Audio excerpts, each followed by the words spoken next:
የመድፈኞቹና በሀገሩ ስዊድን እጅግ አስደናቂ ጊዜ አሳልፎ የተመለሰው አውሬው አጥቂ ቪክተር ዮኬሬሽ አንድ ወሳኝ ነገር አድርጓል። ዛሬ በጣም መነጋገሪያ የሆነ መረጃ ነው። የቪክተር ዮኬሬሽ ዛሬ በየማህበራዊ ሚዲያው ብትገቡ ስለሱ ነው እየተነገረ የሚገኘው።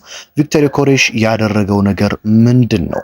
ከዛ በተጨማሪ ደግሞ የቀድሞ የማንቸስተር ዩናይትድ ተጫዋች ዋይን ሩኒ ስለ ቡካዮ ሳካ እኔን እጅግ በጣም ያስማማኝ ምርጥ የተባለ ንግግርና መልእክት አስተላልፏል።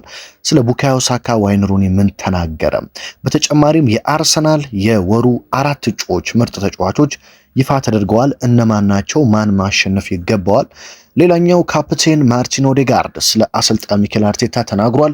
ኦዴጋርድ ለቅዳሜው የሳውዛምፕተን ጨዋታ ዝግጁ ነው የሚለውንና ሌሎች የተጎዱ ተጫዋቾችስ የሚሉትን እንደዚሁም የዕለቱን በጣም መደመጥ ያለባቸውና ወሳኝ የመድፉ የአርሰናልን መረጃዎች እንደተለመደው ወደ እናንተ የማደርስ ይሆናል። ከናንተ አንድ ቀላል ነገር ብቻ ይጠበቃል። እሱ ምንድነው? ቪዲዮውን ስትጀምሩ ላይክ ብቻ አድርጎ መጀመር ነው። ብዙዎቻችሁ ቪዲዮ ትመለከታላችሁ፣ ግን ያው ላይክ እያደረጋችሁ አይደለም፣ እየረሳችሁት እንደሆነ አስባለሁ። ስለዚህ እናንተ ላይክ ስታደርጉት ቪዲዮ በደንብ ለበርካቶች እንዲደርስ ራሱ ዩቲዩብ ስለሚያደርገው ላይክ በማድረግ እንድትጀምሩ በአክብሮት እጋብዛችኋለሁ ማለት ነው። በዚህ ወደ መረጃ ከማለፌ በፊት ደግሞ ብዙዎቻችሁን በጣም ላመሰግናችሁ እወዳለሁ። ምክንያቱም በተለይ በውጭ ሀገር የምትገኙ ኢትዮጵያውያን የተለያዩ ስጦታዎችን፣ ጊፍቶችን በጣም ከሰሞኑ በርካታ እምላቸውን በኮመንት እየሰጣችሁ ነው የምትገኙት። በጣም ነው የማመሰግናችሁ። እናንተ ስጦታውን ጊፍቱን ስትሰጡ እንግዲህ ቻናላችንን ለማሳደግ በጣም የሚጠቅመን ነው። ስለዚህ ይህንን እያደረጋችሁ ያላችሁ በሙሉ ከልብ ላመሰግናችሁ እወዳለሁ። በያላችሁበት እንግዲህ ሰላም እየተመኘውላችሁ ውድ አድማጭ ተመልካቾች በቀጥታ ወደ መረጃዎቹ እናልፋለን። ከቪክተር ዮኬሬሽ መረጃ እንጀምራለን። ቪክተር ዮኬሬሽ እንግዲህ ዛሬ በማህበራዊ ሚዲያ ላይ ገብታችሁ ከትላንትና ምሽት ጀምሮ ብትመለከቱ መነጋገሪያው ተጫዋች ቪክተር ዮኬሬሽ ነው። በእርግጥ ያለፉትን 2 እና 3 ቀናት እኔም በዚህ በዩቲዩብ ቻናሌም ስለ ቪክተር ዮኬሬሽ በርካታ መረጃዎችን አጋርቻችኋለሁ። ምክንያቱም ዮኬሬሽ ለሀገሩ ስዊድን ትልቅ ገድል ነው የሰራው። ስዊድን እንደምታውቁት በምድብ ጨዋታዎች ወድቃለች ተብሎ አንድም ጨዋታ ሳታሸንፍ ወድቃለች ተብሎ ተፈርቶላት ነበረ። እድሜ ለቪክተር ዮኬሬሽ ይሁንና እቺን ሀገር እንግዲህ ከምንም አንስቶ ወደ ዓለም ዋንጫ ተሳታፊ እንድትሆን በ2 የጥሎ ማለፍ ጨዋታዎች ላይ 4 ግቦችን ብቻውን በማስቆጠር አንድ ሃትሪክ አንድ ደግሞ በመጨረሻ ደቂቃ የማሸነፊያ ግብ በማስቆጠር ድንቅ ገድል ሰርቷል። ታዲያ ቪክተር ዮኬሬሽ ከዚህ ሀገሩ ስዊድንን ለዓለም ዋንጫ ካሳለፈ በኋላ ከፍተኛ ዝናን አግኝቷል። በፊትም ዝነኛ ተጫዋች ነው። ስዊድንን ወደ ዓለም ዋንጫ ካሳለፈ በኋላ ደግሞ ይህ ዝነኝነቱ በእጥፍ ጨምሯል ማለት እችላለሁ።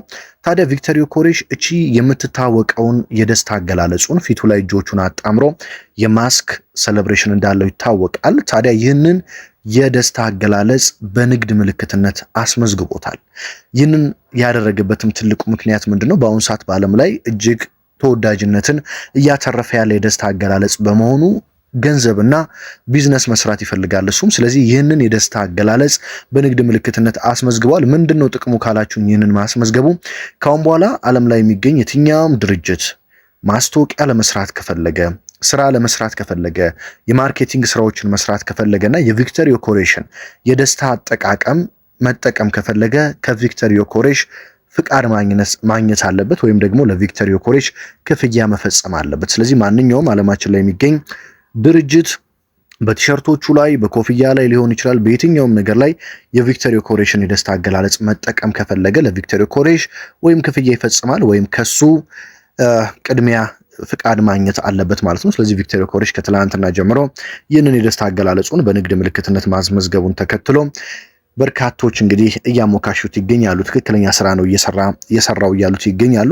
ዮኬሬሽ እንግዲህ እጅግ በሚገርም ድንቅ በራስ መተማመንና ከፍተኛ ተነሳሽነት ላይ ይገኛል። መጥቶ ለአርሰናል ዋንጫ ለመስጠትም ከፍተኛ ግድያ ያደርጋል ብዬ እጠብቃለሁ። ለዚህ ነው በርካታ ትልልቅ ተጫዋቾችም ዮኬሬሽ ለስዊድን ዓለም ዋንጫን እንዳሳለፈ በሙሉ ሁሉ ለአርሰናልም ዘንድሮ እመኑኝ የፕሪሚየር ሊጉን ዋንጫ ያመጣል እያሉ የሚገኙት። በተለይ ካሁን በኋላ ያሉት 7 የፕሪሚየር ሊግ ጨዋታዎች የዮኬሬሽን ብቃት የሚፈልጉ ጨዋታዎች ስለሆኑ በእነዚህ ጨዋታዎች ላይ ምን እንደሚያስመለክተን ለማየት እኔም በግሌ በጣም ጓጉቻለሁ። በዚህ ውስጥ ወደ ቡካዮ ሳካ ጉዳይ እናምራ።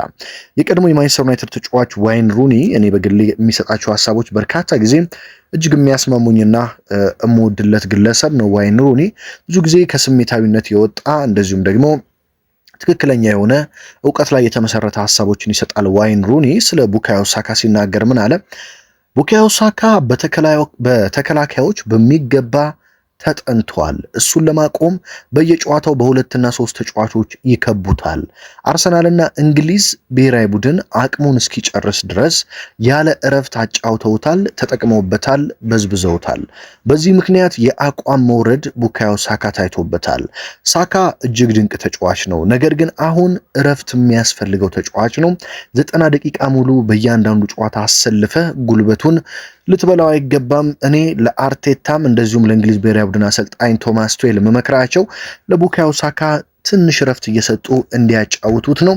የእንግሊዝ ቡድኖችም በሙሉ ማለት በሚቻል ደረጃ በሻምፒዮንስ ሊግ የሚመጡ ቡድኖችም የቡካዮ ሳካን አጫወት አጥንተው ለ3 እና ለ2 እየከበቡ አካላዊ ንክኪዎችን ከሱ ጋር እያበዙ እየጎዱት ነው ሲል ዋይን ሩኒ ተናግሯል።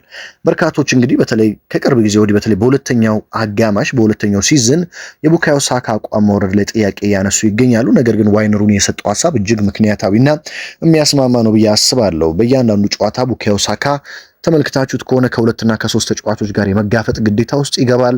የእንግሊዝ ጨዋታ ደግሞ እንደምታውቁት አካላዊ ንክኪዎች እጅግ በጣም የበዙበት ነው። በዚህም ለጉዳት እንደዚሁም ለአካላዊ ንክኪ ሲዳረግ ድካምና መዛል ይፈጥራል የሰውነት። እያንዳንዱን 90 ደቂቃ ደግሞ አርቴታም ቶማስ ቱዌልም እየተጠቀሙበት እንደሆነ ይታወቃል። ስለዚህ ዋይን ሩኒ እንዳለው አርቴታና ቶማስ ቱዌል ለማንኛውም በሚል የተጫዋቹን የረጅም ጊዜ ግልጋሎት የሚፈልጉ ከሆነ ቀስ እያሉ ቢጠቀሙበት እኔም መልካም ይሆናል ብዬ እኔ በግሌ አስባለሁ። በነገራችን ላይ አሰልጣኝ ሚኬል አርቴታ የወርሃ መጋቢት ምርጡ አሰልጣኝ በመባል ተመርጠዋል በፕሪሚየር ሊጉ። አርሰናል ደግሞ የወሩ ምርጥ ተጫዋቾችን ይፋ አድርገዋል። 4 ተጫዋቾች ይፋ ተደርገዋል በእጩነት። እናንተ ማን ቢሆን ይገባዋል የሚለውን ኮመንት ላይ ትሰጡኛላችሁ። እኔም በግሌ ማን ይገባዋል የሚለውን የራሴን ሀሳብ ለማንሳት እሞክራለሁ።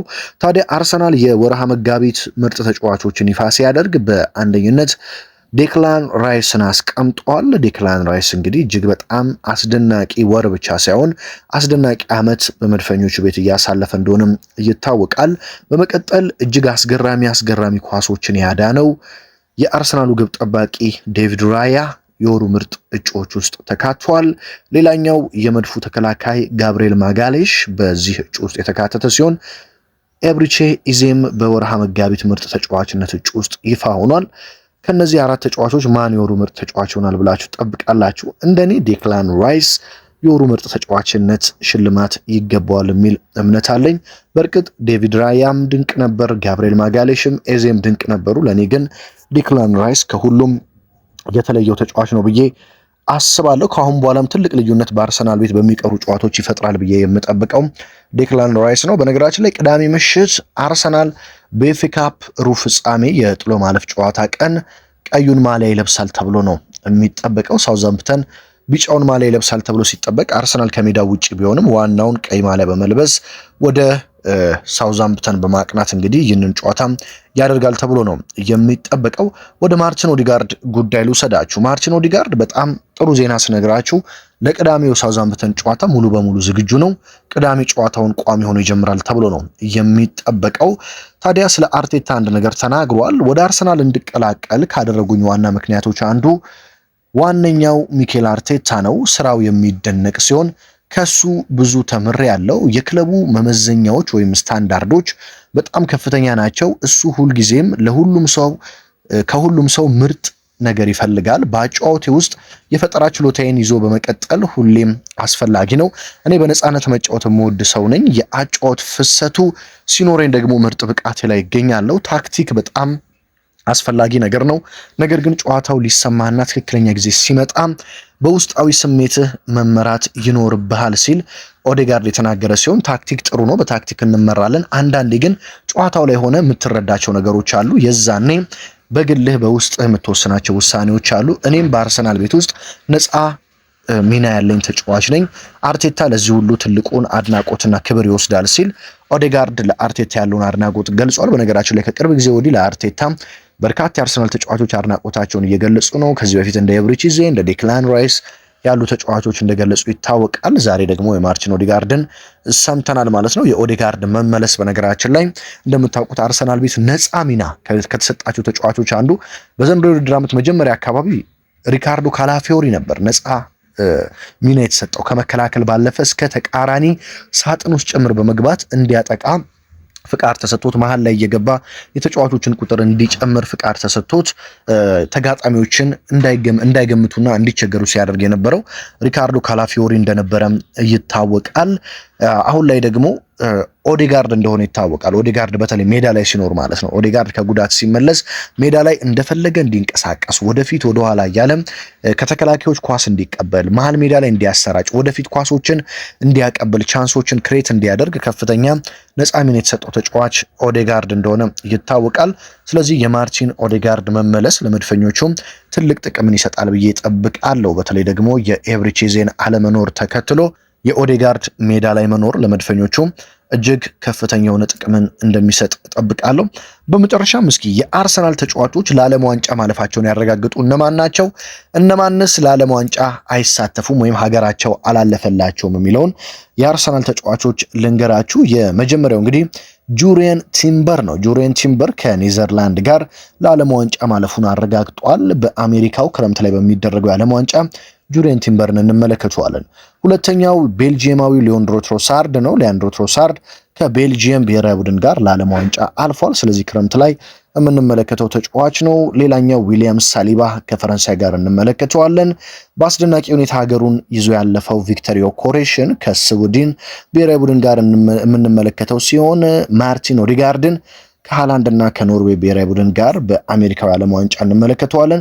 ሌላኛው ኢኳዶራዊው ፔሮ ሂንካፔ ወደ ዓለም ዋንጫ አልፋለች ኢኳዶር። ስለዚህ ሂንካፔንም እንመለከተዋለን። ጋብሪኤል ማጋሌሽ እና ጋብሪኤል ማርቲኔሊ በብራዚል የምንመለከታቸው ናቸው። ጋብሪኤል ጄሱስም ሊኖር ይችላል ምናልባት ጥሪ የሚደረግለት ከሆነ ማለት ነው። ዴቪድ ራያ፣ ክርስቲያን ሞስኬራ፣ ሚኬል ሜሪኖ እና ማርቲን ዙሜንዲ ደግሞ በአርሰናል ቤት እንግዲህ ብዙ የእንግሊዝና የስፔን ተጫዋቾች እንዳሉ ይታወቃሉ። እነዚህ የስፔን ተጫዋቾች በሙሉ በቀጣዩ የዓለም ዋንጫ የምንመለከታቸው ናቸው። ቡካዮ ሳካ፣ ኖኒ ማዱኬ፣ ኤብሪቺዜ፣ ዴክላን ራይስ እና ቤን ዋይትን ደግሞ በእንግሊዝ ብሔራዊ ቡድን በአሜሪካው የዓለም ዋንጫ የምንመለከታቸው ናቸው። በዓለም ዋንጫ የማንመለከታቸው ሁለት የአርሰናል ተጫዋቾች አሉ። አንደኛው እጅግ በሚያሳዝን ሁኔታ ሀገሩ በቦስኒያ ተረታ የወደቀችው ሪካርዶ ካላፊዮሪ ነው። ሪካርዶ ካላፊዮሪን እንግዲህ ከጣሊያን ብሔራዊ ቡድን ጋር በቀጣዩ የዓለም ዋንጫ የማንመለከተው ተጫዋች ነው። ሌላኛው ደግሞ ክርስቲያን ኖርጋርድ ሲሆን ዴንማርክ እንግዲህ ተሰናብታለች ከዓለም ዋንጫ። ስለዚህ ዴንማርክ ባለመኖሯ ምክንያት ክርስቲያን ኖርጋርድንም የማንመለከተው ተጫዋች ነው ማለት ነው።